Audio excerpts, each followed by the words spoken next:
Very good evening बच्चों। आज का जो हमारा चैप्टर है वो है excretory product and their elimination. और इस चैप्टर में हम ओवरऑल 15 ईयर के क्वेश्चंस की एनालिसिस करने वाले हैं। तो सबसे पहला हमारा यहाँ पे क्वेश्चन देखो, मैचिंग टाइप का क्वेश्चन है। एनिमल और एक्सक्रीटरी ऑर्गन्स और एक्सक्रीटरी प्रोडक्ट को यहाँ पे मैच कराया है। क्लियर। तो सबसे पहले यहाँ पे देखो, लेबियो रोहू जिसका नाम होता है उसको कह रहा है एक्सक्रीटरी ऑर्गन नेफ्रीडियल टिब्यूल्स होती है। तो यहाँ पे उसका एक्सक्रीटरी ऑर्गन नेफ्रीडियल टिब्यूल्स नहीं, यहाँ पे होता है किडनी। क्लियर। और यहाँ पे एक्सक्रीटरी प्रोडक्ट तो यहाँ पे अमोनिया होता, तो पहला तो इनकरेक्ट हो जाएगा। दूसरा यहाँ पे कह रहा है सैलामेंडर जो होता है उसमें किडनी होता है एक्सक्रीटरी ऑर्गन और एक्सक्रीटरी प्रोडक्ट होता है यूरिया, तो दूसरा ऑप्शन करेक्ट हो जाएगा। सी ऑप्शन में कह रहा है पीकॉक जो होता है उसमें किडनी होती है एक्सक्रीटरी ऑर्गन और यूरिया होता है एक्सक्रीटरी प्रोडक्ट, तो यूरिया नहीं होता है, यहाँ पे क्या होता है यूरिक एसिड। क्लियर। तो नीट 2000 प्रीवियस ईयर में लेटेस्ट में पूछा था, वहां पे पीकॉक को बोल दिया था पावो, क्योंकि पावो क्रिस्टस जो होता है पीकॉक का साइंटिफिक नेम होता है। तो रिपीटेड क्वेश्चन है। नेक्स्ट डी ऑप्शन में देखो, हाउस फ्लाई को मैच कराया है रीनल टिब्यूल से, तो रीनल टिब्यूल इसमें एक्सक्रीटरी ऑर्गन नहीं, यहाँ पे होता है मेल्पीगियन टिब्यूल्स। क्लियर। तो ये इनकरेक्ट हो जाएगा, तो यहाँ पे इस अकॉर्डिंग बी ऑप्शन करेक्ट हो जाएगा। नेक्स्ट जो हमारा क्वेश्चन है वो है क्वेश्चन नंबर 5। यहाँ पे कह रहा है the peripheral nitrogenous excretory compound in human is synthesize, sorry principal nitrogenous excretory compound in human is synthesized. Human में प्रिंसिपल नाइट्रोजनस कंपाउंड की सिंथेसिस कहाँ पे होती है, तो लीवर के अंदर होती है। फिर अमोनिया को यूरिया में कन्वर्जन भी लीवर के अंदर हो जाता है। क्लियर। तो synthesise in liver but eliminated mostly through the kidney, तो डी ऑप्शन करेक्ट हो जाएगा। क्वेश्चन नंबर 6 देखो क्या कह रहा है, यूरिक एसिड की बात कर रहा है। यूरिक एसिड जो चीफ नाइट्रोजनस कंपोनेंट होता है, एक्सक्रीटरी प्रोडक्ट होता है, किसमें होता है, birds, reptile, land snail. Clear. तो यहाँ पे देख लेते हैं कि कौन सा यूरिक एसिड किस में हो जाएगा। तो यहाँ पे देखो, अर्थवर्म नहीं होता है, फ्रॉग मैन नहीं होगा, कॉकरोच हो जाएगा इसमें। क्लियर। तो नेक्स्ट जो हमारा क्वेश्चन है वो है क्वेश्चन नंबर 14। क्वेश्चन नंबर 14 की अगर हम बात करते हैं तो देखो, ये डायग्राम बेस्ड क्वेश्चन है और इसमें ए जो रिप्रेजेंट करता है वो एड्रिनल ग्लैंड है, एड्रिनल ग्लैंड। और जहां पे बी जो रिप्रेजेंट कर रहा है वो रीनल पेल्विस को रिप्रेजेंट कर रहा है, सी मेड्यूला और डी जो है कॉर्टेक्स। क्लियर। तो यहां पे देखो इसमें स्टेटमेंट क्या क्या दिए गए हैं। सी जो है वो मेड्यूला को रिप्रेजेंट कर रहा है, outer part of the kidney do not contain any part of nephron, तो ये तो इनकरेक्ट हो जाएगा। सी कह रहा है मेड्यूला, तो सी मेड्यूला है inner zone of kidney that contain complete nephron, तो ये भी इनकरेक्ट हो जाएगा, कार्टेक्स में भी होता है। ऑप्शन नंबर सी देखो क्या कह रहा है, ए जो है adrenal gland located at the anterior part of the kidney secrete catecholamines which stimulate the glycogen breakdown. Adrenal cortex की बात कर रहा है, तो ये सही है, तो सी ऑप्शन यहाँ पे करेक्ट हो जाएगा। क्वेश्चन नंबर 15 देखो कह रहा है, which one of the following is not a part of renal pyramid. Renal pyramid का कौन सा पार्ट नहीं है, पीसीटी तो होता है, सॉरी यहाँ पे देखो कह रहा है पेरी ट्यूबुलर कैपरी, ये तो होगा। Convoluted tubule, collecting duct, collecting duct भी होता है, लूप ऑफ हेनले भी होता है, यहाँ पे कॉन्वोल्यूटेड टिब्यूल्स नहीं होता है। क्लियर। तो सेकंड ऑप्शन करेक्ट हो जाएगा। क्वेश्चन नंबर 17 यहाँ पे कह रहा है, which one of the 4 part mention below does not constitute a part of the single uriniferous tubule. कौन सा पार्ट नहीं, नेफ्रॉन का कौन सा पार्ट नहीं, डायरेक्ट हमने लिखाया था कलेक्टिंग डक्ट जो होता है वो नेफ्रॉन का पार्ट नहीं होता है, तो बी ऑप्शन करेक्ट हो जाएगा। क्वेश्चन नेक्स्ट है हमारा 20 नंबर का क्वेश्चन कह रहा है, which of the following statement is correct. कौन सा करेक्ट है, यहाँ पे देखो हमने जब पढ़ाया था लूप ऑफ हेनले में 2 लिम्ब से, एक तो असेंडिंग दूसरा डिसेंडिंग लिम्ब, जैसे इस टाइप से था loop of Henley U shape. Clear. नीचे था डिसेंडिंग लिम्ब, ऊपर था असेंडिंग लिम्ब। तो असेंडिंग लिम्ब जो था इम्परमिएबल था वाटर के लिए, डिसेंडिंग जो था वो परमिएबल था वाटर के लिए, और जस्ट इसका अपोजिट हो जाएगा इलेक्ट्रोलाइट के लिए। जो इम्परमिएबल होगा वाटर के लिए वो परमिएबिलिटी शो करेगा इलेक्ट्रोलाइट्स के लिए। तो यहाँ पे देखो करेक्ट क्या कह रहा है, असेंडिंग लिम्ब जो होता है इम्परमिएबल होता है वाटर के लिए, तो डी ऑप्शन करेक्ट हो जाएगा। क्वेश्चन नंबर 21 यहाँ पे कह रहा है, the part of the nephron involve in the active reabsorption of sodium. तो सोडियम का एक्टिव रिब्जॉर्प्शन कहाँ पे होता है? पीसीटी, प्रॉक्सिमल कॉन्वोल्यूटेड टिब्यूल के अंदर। क्वेश्चन नंबर 22 यहाँ पे कह रहा है removal of the proximal convoluted tubule from the nephron. अगर पीसीटी को हटा दिया जाए तो क्या चीज होगा? तो देखो मोर डाइल्यूटेड यूरिन का फॉर्मेशन होने लगेगा, तो यहाँ पे सी ऑप्शन करेक्ट हो जाएगा। क्वेश्चन नंबर 23 यहाँ पे कह रहा है 70 से 80% रिब्जॉर्प्शन का प्रोसेस कहाँ पे होता है? तो पीसीटी रीजन में होता है, proximal convoluted tubule. Question number 28 कह रहा है brush border is characteristic of. तो ब्रश बॉर्डर इपिथीलियम कहाँ पे पाई जाती है? प्रॉक्सिमल कॉन्वोल्यूटेड ट्यूब्यूल में, और सरफेस एरिया बढ़ा देती है और इसीलिए 70 से 80% मैक्सिमम रीअब्जॉर्प्शन शो करता है।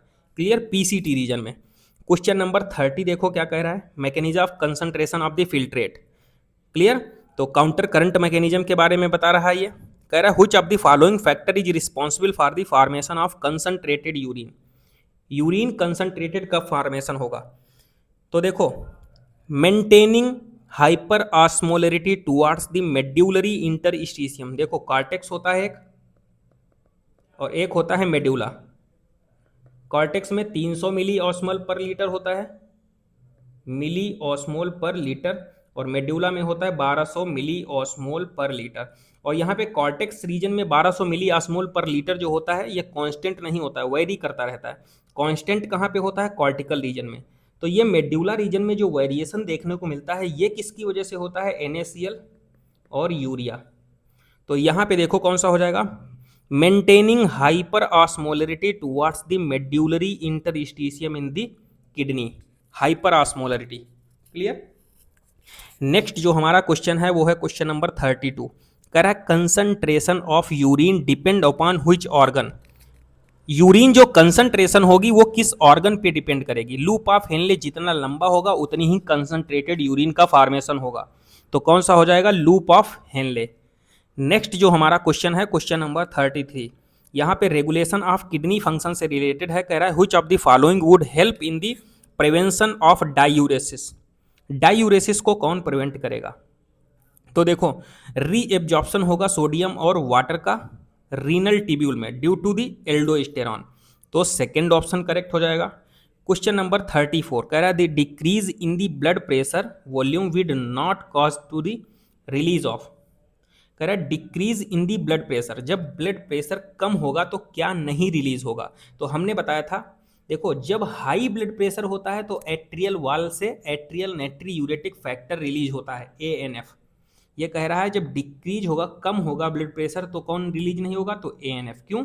क्योंकि ANF तो हाई ब्लड प्रेशर में रिलीज होता है। तो फर्स्ट वाला ऑप्शन करेक्ट हो जाएगा। नेक्स्ट जो हमारा क्वेश्चन है वो है क्वेश्चन नंबर 40। क्वेश्चन नंबर 40 की अगर बात करते हैं तो मैचिंग टाइप का क्वेश्चन है। कह रहा है अल्ट्रा फिल्ट्रेशन, तो अल्ट्रा फिल्ट्रेशन को मैच करेंगे 4th नंबर से, मैल्पीघियन कॉर्पसल्स। क्लियर? यूरिन फॉर्मेशन का एक प्रोसेस होता है। कंसंट्रेटेड यूरिन तो लूप ऑफ हेनले रिस्पॉन्सिबल होता है यही ऑर्गन कंसंट्रेटेड यूरिन के फॉर्मेशन में। तीसरा है ट्रांसपोर्ट ऑफ यूरिन, तो यूरेटर हो जाएगा। और यूरिन का स्टोरेज कहाँ पे होता है? यूरिनरी ब्लैडर के अंदर। क्लियर?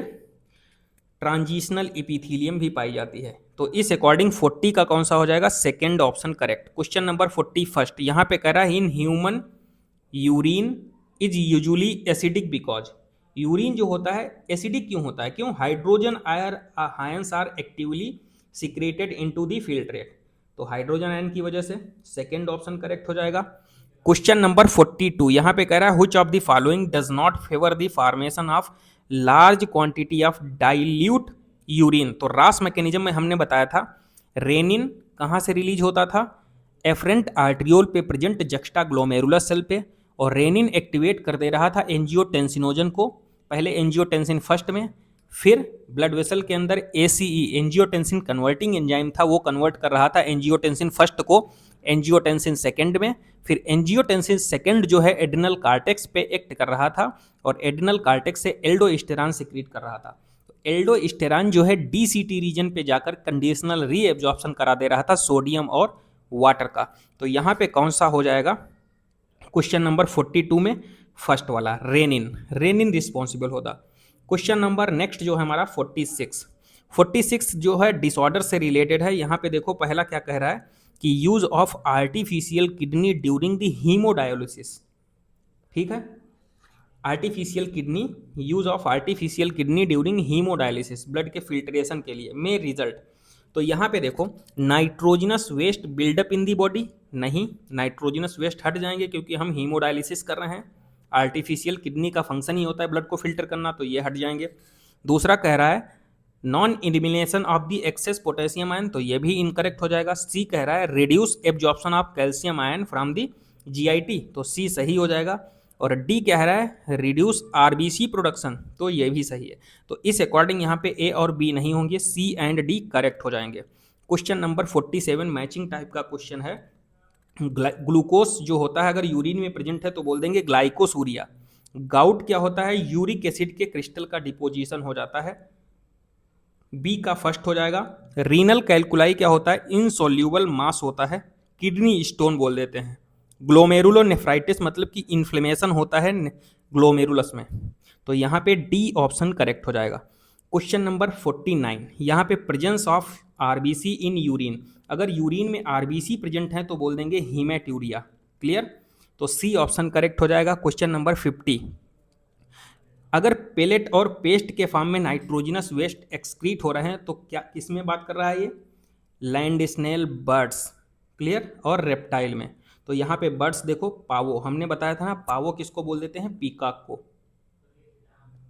क्लियर, तो पावो क्रिस्टस नाम होता साइंटिफिक, तो यहाँ पे डी ऑप्शन करेक्ट हो जाएगा। Question number 51 assertion and reason type का क्वेश्चन है। कह रहा है nephron are of two type, cortical होता है और juxtamedullary based on the relative position of cortex and medulla, सही है। दूसरा कह रहा है juxtamedullary nephron has short loop of Henle, तो मेड्यूलरी की बात कर रहा है तो मेड्यूलर में तो डीप जाएगा, तो रीजन इनकरेक्ट है, तो एसर्शन सही है, रीजन इनकरेक्ट है, बी ऑप्शन करेक्ट हो जाएगा। क्वेश्चन नंबर 52, यहाँ पे मैचिंग टाइप का क्वेश्चन है।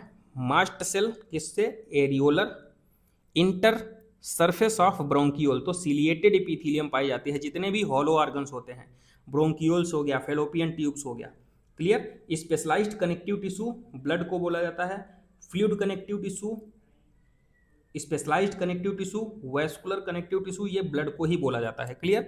ट्यूबुलर पार्ट कौन सा हो जाएगा, क्यूबॉइडल एपिथेलियम, तो यहाँ पे बी ऑप्शन करेक्ट हो जाएगा। Question number 53 statement wise question है। पहला कह रहा है the in nephron the descending limb of loop of Henley impermeable, तो असेंडिंग लिम्ब होता है इम्परमिएबल, पहला स्टेटमेंट इनकरेक्ट है।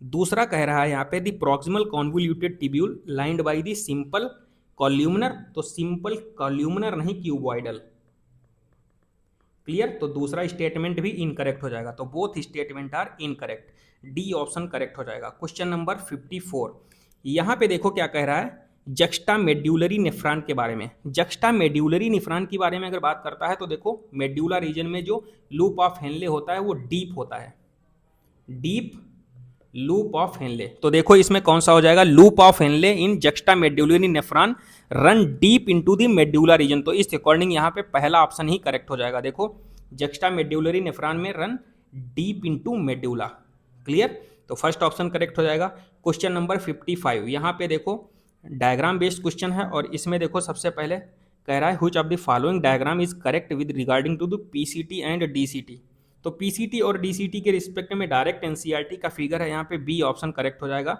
क्लियर। यहाँ पे देखना है किसका एब्जॉर्प्शन हो रहा है और किसका सिक्रीशन हो रहा है। तो यहाँ पे ओवरऑल हमने 15 ईयर के क्वेश्चंस की एनालिसिस कर ली है।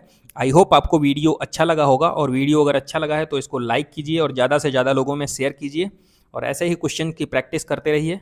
Thank you.